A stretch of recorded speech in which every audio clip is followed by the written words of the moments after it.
Welcome to IELTS listening test. Please do subscribe our YouTube channel, like the video and click on the bell icon for daily listening videos. Share your listening band score in the comments section below at the end of the test. Turn to Section 1. Section 1. You will hear part of a telephone conversation between a customer and a sales agent.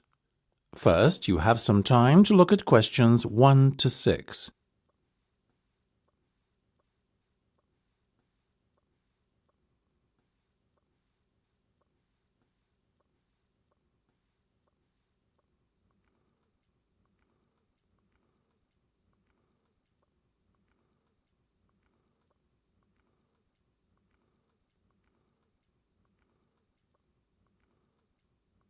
You will see that there is an example that has been done for you.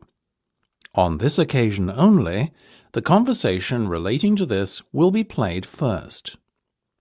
Now, before we go any further, could you please confirm your full name for me? Of course, it's Marge Thompson. MARGE-THOMPSON.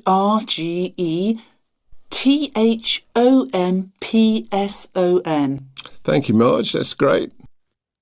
The customer's name is Marge Thompson, so you write Marge Thompson in the space provided. You should answer the questions as you listen, because you will not hear the recording a second time. Listen carefully and answer questions 1 to 6. Now, before we go any further, could you please confirm your full name for me? Of course, it's Marge Thompson. MARGE-THOMPSON.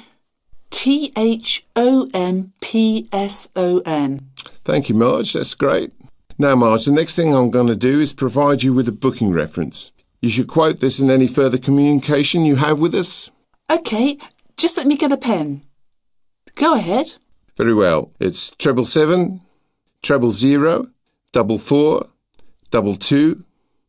That's 777 000 44 22. Got it? Yes, thank you. And just to confirm, you want to hire a car for 14 days, is that right? Exactly. Right, I can confirm that you'll be issued with a T-Grey Sword Star. What's this T-Grey sword thing? Oh, my apologies. That's the model of car we've allocated to you for the hire period. Oh, I see. Sorry, I'm not that well up on car models. No worries. I'll give it to you again. Mind you, it's 2 words. T-Grey Sword Star. That's TIGRE-SWORDSTAR. Perfect, got it. And that's going to be at the airport when I get there on the 2nd of July, right? Right. At 3 p.m, it'll be there waiting for you. Lovely. Where should I go to collect it? The hire car centre? No, you're arriving at the South Terminal. The hire car centre is in the North Terminal Blue Car Park. Instead, your car will be waiting in the South Terminal Blue Car Park. That'll save you a long walk. Oh, even better. And when do I have to have the car back by? Well, we give you a period of grace, so once it's back by the 17th of July, at or around 6 p.m, there won't be any problem. Well, as I'm flying back on the 16th, there certainly won't. I'll surely have it back by the return date, otherwise I'll be in big trouble. Indeed. Now, what type of insurance would you like? Fully comprehensive, of course. Naturally, right. We'll put you down for the comprehensive then, but I must inform you that there's an excess of £500. After that, you're covered for everything. Fine. That's pretty standard these days. Before listening to the rest of the conversation, you have some time to look at questions 7 to 10.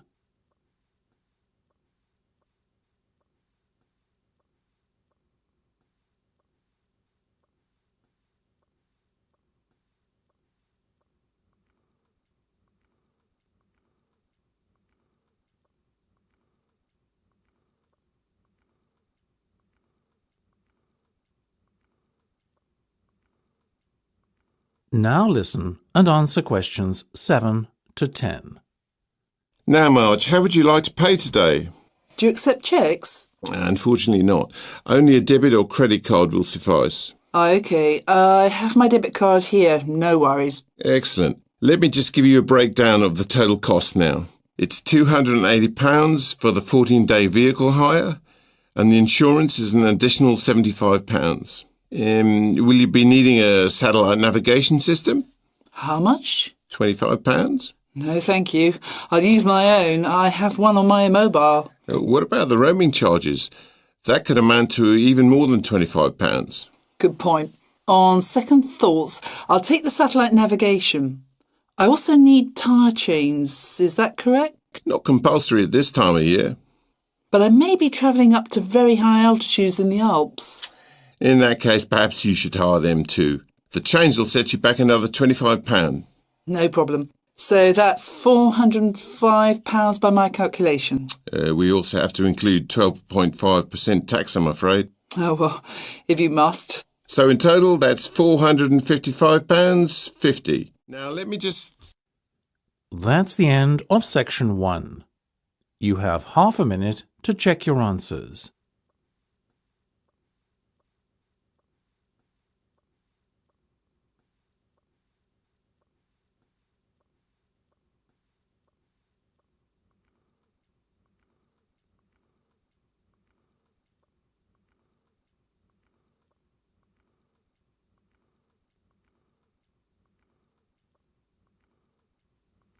Now turn to section 2.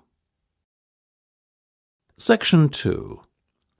You will hear the general manager of a golf club talking to some people who would like to become members. First, you will have time to look at questions 11 to 16.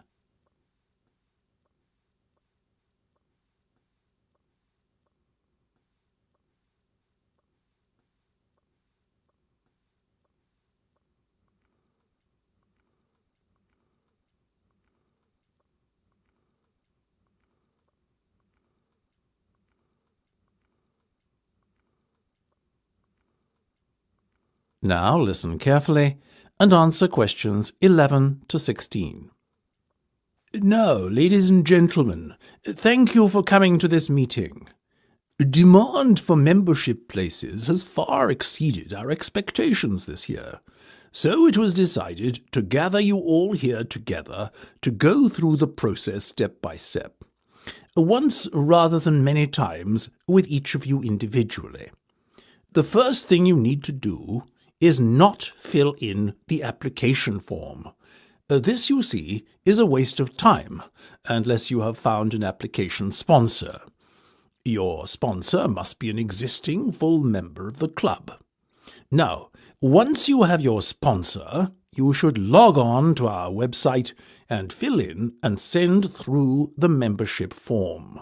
You will be prompted to provide the relevant deposit at the same time as you submit your application. You may do so using any major debit or credit card. The next step is for you to attend a general meeting of the club. There are typically meetings held once a month. After the club meeting, you will then be required to wait a while in order for the club committee to examine and, if all is in order, approve your application.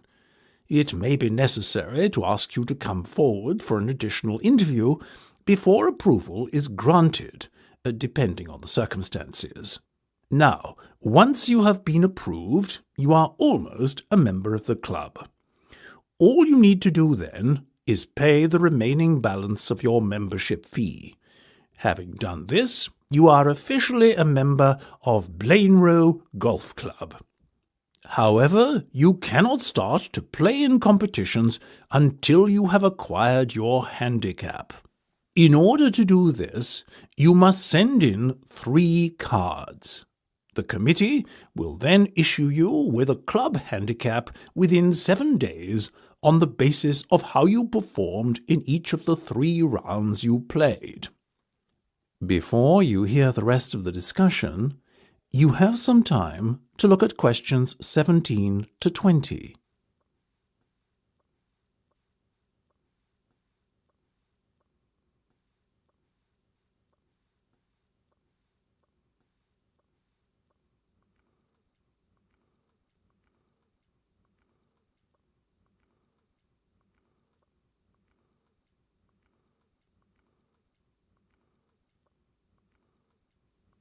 Now listen and answer questions 17 to 20.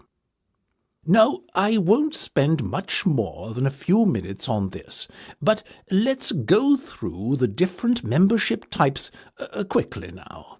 Remember, all the information I'm about to give you and more is available on our website. The first category is Full Ordinary Member.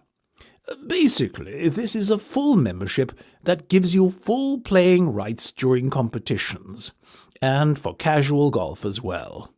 It costs £10,000 to become a full member, or alternatively, 4 instalments of £2,500. Our next category is Associate. This is for a golfer who is already a member of a club but wants to join ours too, while keeping his existing club as his main club. You have the same rights as a full member, but the cost is £9,000. I must remind you that there is a limited number of memberships of this kind available.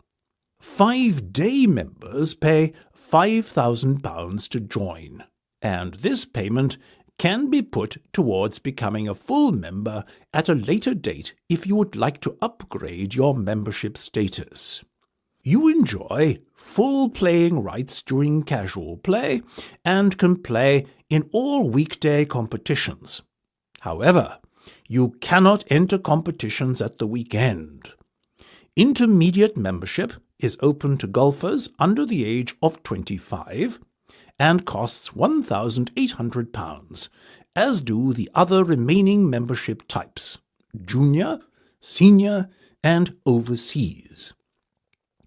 If you are an intermediate member, you too have full playing rights for casual play. However, you can only play in competition if a full member of the club invites you to join him. Junior members are aged between 12 and 18. They enjoy restricted playing rights in casual playing time and are only allowed to play on Monday and Wednesday mornings. They can occasionally play in competitions, but the opportunities to play in this format are severely restricted. Senior members enjoy full rights at all times, and overseas members can play on the course casually at any time, and can enter competitions if invited to do so by a full member of the club. Now, as to the questions of... That's the end of section 2. You have half a minute to check your answers.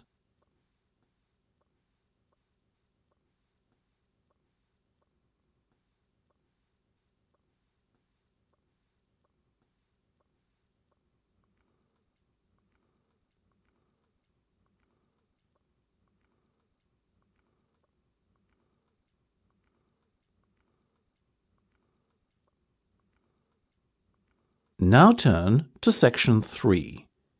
Section 3. You will hear a discussion between two students and their tutor. First, you have some time to look at questions 21 to 25.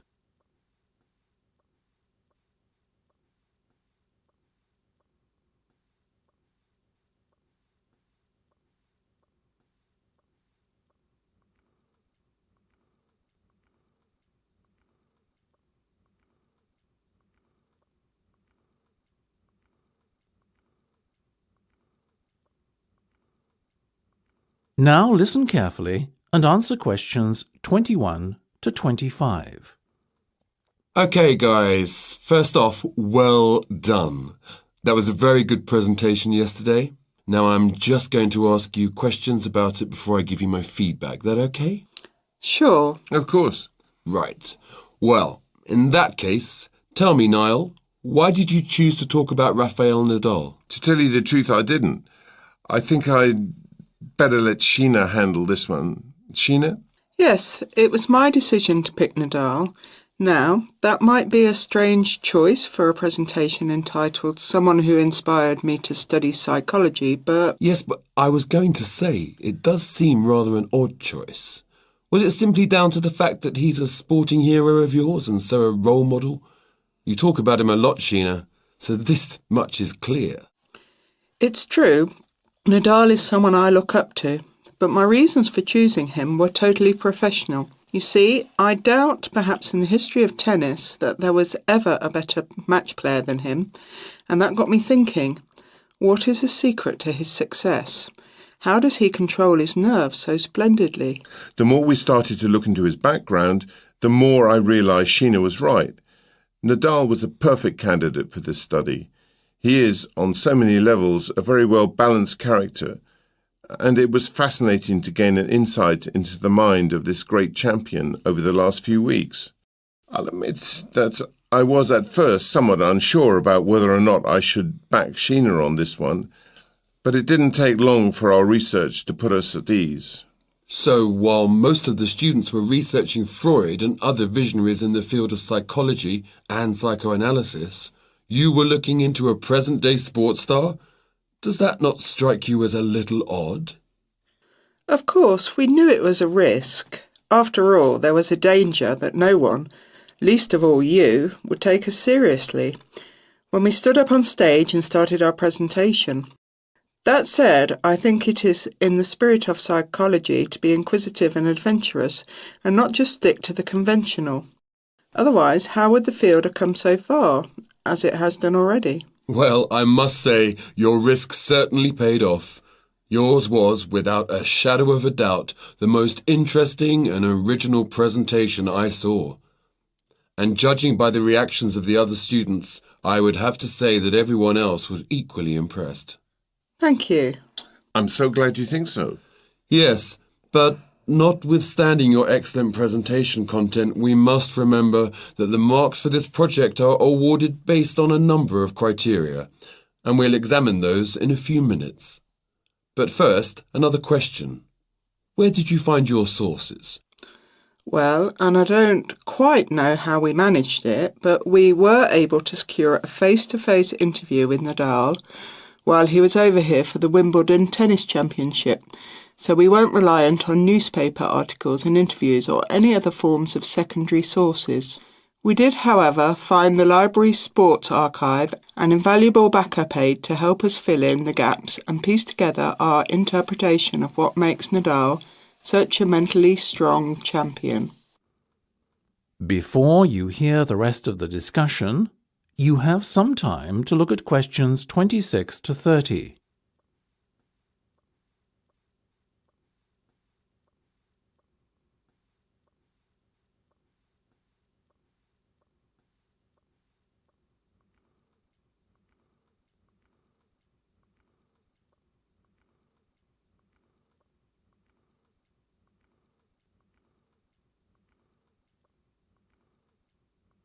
Now listen and answer questions 26 to 30. Okay, well, as I said, congratulations again for your excellent work. Now it's time for my feedback. The first area where marks were awarded is in your use of equipment. I felt that had you not been a little too reliant on the overhead projector, and had you, for example, used the interactive whiteboard and audio equipment a little more effectively, you would have received top marks in this section. As things stand, though, your use of equipment was still very satisfactory. It's just a shame as it was an opportunity missed to score full points. The next area I was asked to assess is content. As you might have guessed, I simply can't fault you on that. Highly original work, so well done. As for your timing, I felt that the two of you were a little too over-rehearsed, so the presentation felt at times a little robotic. That said, again, it was very satisfactory, and you would get full points for effort. Sadly, though, there is such a thing as trying too hard, and that cost you top marks here, I'm afraid. Oh, I see. Right. What was particularly impressive, though, was the thick handout you'd prepared for everyone. I took it home to read through it afterwards, and it was very well written. But not alone that, it also enhanced my experience of the presentation itself on the day, as I was able to refer to the handout for further information on what was being discussed and to answer any questions I had. Very nice.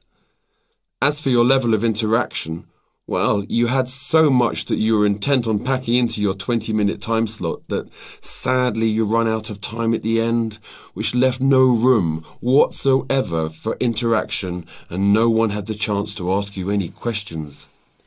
You've probably guessed, therefore, that you did worse than average in this department and unfortunately your score will have to reflect this. Oh my goodness, everything sounded so positive at the start.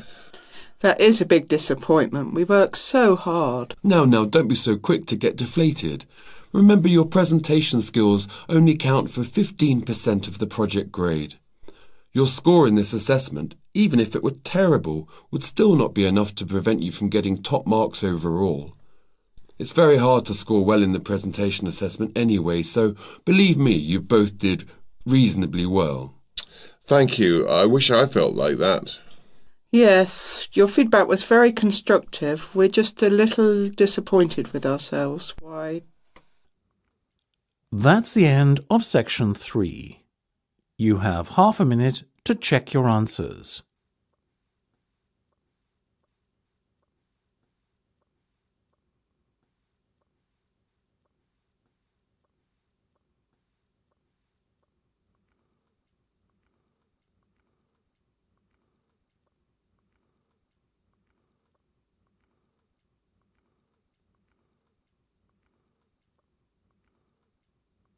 Now turn to section 4.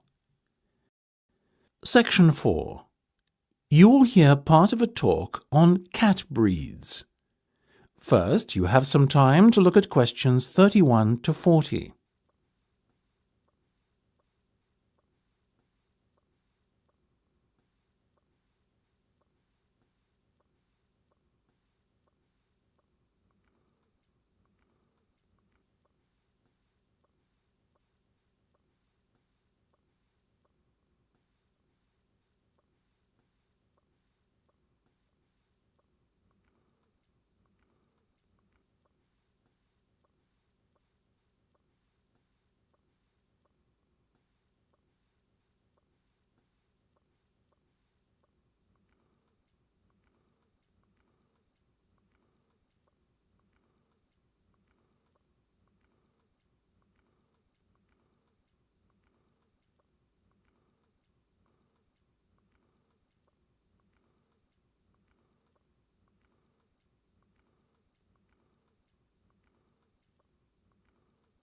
Now listen carefully and answer questions 31 to 40. Look at her, ladies and gentlemen. Isn't she beautiful? The Abyssinian is a natural breed of cat which originated in Africa, or more specifically, what is now Ethiopia. Today it is found in much of the surrounding African continent, particularly Somalia. Its head is broad and moderately wedge-shaped, and it has relatively large pointed ears, like the specimen you can see here in front of you. It is typically a reddish colour and is known for the unusual M-shaped marking, which often appears directly above the two eyes. See here. It has a medium-length coat in a sort of ticked pattern, ticked being a term to describe when the hair gets progressively darker from root to tip. There you go, little fellow, well done. Now this gentleman, he is a male, I can assure you, is the Aegean. The Aegean is of Greek origin, as you might have guessed, and is thought to have come from the Cycladic Islands. It's considered to be the only native Greek breed of cat. It is one of the newest and therefore rarest cat breeds, but relatively plentiful throughout Greece. It is much liked for its intelligence and friendliness, and because it excels in pest control. It has a semi-long-haired coat with rich tail. The coat is typically bi- or tri-coloured, with white always present, and the other colours ranging from black to red, blue, cream, etc. These colours are just as likely to present themselves as stripes. This little guy, as you can see, has beautiful reddish-blue stripes running through a pale coat. The head is medium-sized and quite round. The ears have a wide base, rounded tips, and are covered by hairs. Now the Australian. Australians are still mainly confined to distribution in their homeland. Obviously Australia, though a number of catteries in the UK have started to breed them too. Look at those expressive eyes. The cat is a fine example of the breed, medium-sized and short-haired. Notice also the large round head. This breed is much loved for its tolerance of children and because it is very rarely inclined to scratch. Its coat is typically spotted, or, as in the case of this little fellow, classic tabby style. Last but not least, we have the bobtail, another relatively new breed, like the Aegean and Australian. The bobtail first appeared in the 1960s in the United States, the only country in which it has a significant distribution, and is most notable for its stubby, bobbed tail, which is only something like 1/3 to 1/2 the length of a normal cat's tail. It is a very sturdy breed, with rather shaggy and dense fur. Bobtails can have any colour fur, and often have the appearance of a tabby. Unlike the other breeds we have discussed, the bobtail is not natural. It is said to be a result of the crossbreeding of a domestic tabby cat and a bobcat.